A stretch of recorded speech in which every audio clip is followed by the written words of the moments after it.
तीसरा बढ़ाना, तीसरा बंधुता को बढ़ाना है, भाईचारा को बढ़ाना है। कहाँ तक? तो वहाँ तक जहाँ तक आपस में विश्वास बना रहे, आपस में इंसानियत का कदर होता रहे और सभी व्यक्ति की गरिमा बरकरार रहे और राष्ट्र की एकता बनी रहे। उस स्थिति के आते तक बंधुता को, भाईचारा को बढ़ाना है। ये 3 काम करने का हम संकल्प लेते हैं। ये तीनों काम आज भी अधूरा है, कब करोगे आप जानें। आगे हम देखते हैं कि अब संविधान बन के तैयार हो गया, उसका उद्देश्य तय हो गया। उसके बाद सबसे पहले संविधान ने हम सबको इस देश का नागरिकता प्रदान किया। अनुच्छेद 5, 6, 7, 8, 9, 10 एवं 11 से कैसे नागरिकता प्रदान किया कि जब संविधान लागू हुआ 26 जनवरी 1950 को, उसी समय जो लोग इस देश में पैदा हुए वो सारे के सारे भारत के नागरिक होंगे।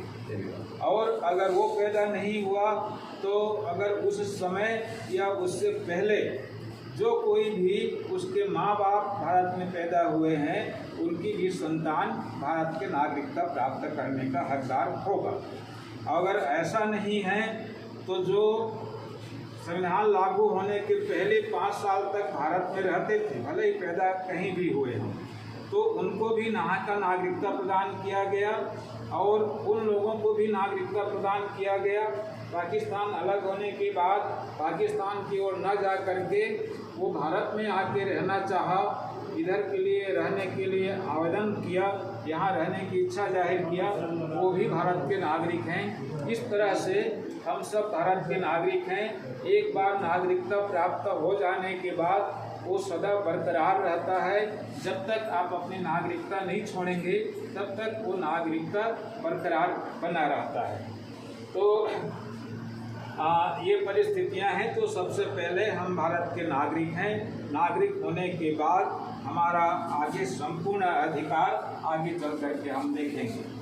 नागरिक हैं तो नागरिक होने के बाद आपको ये मूल अधिकार आपको प्राप्त हुआ संविधान के भाग 3 से, अनुच्छेद 14 से लेकर के 32 तक में। मूल अधिकार क्या है?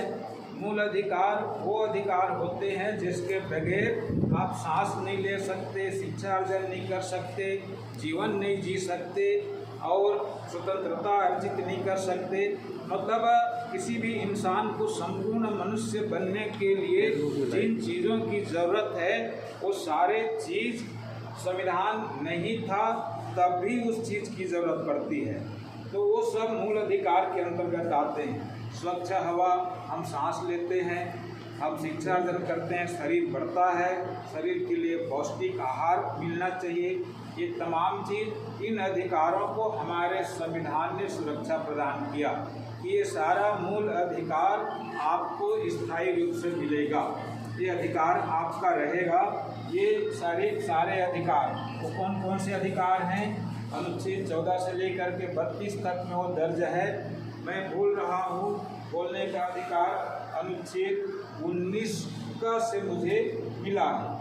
ये 19 का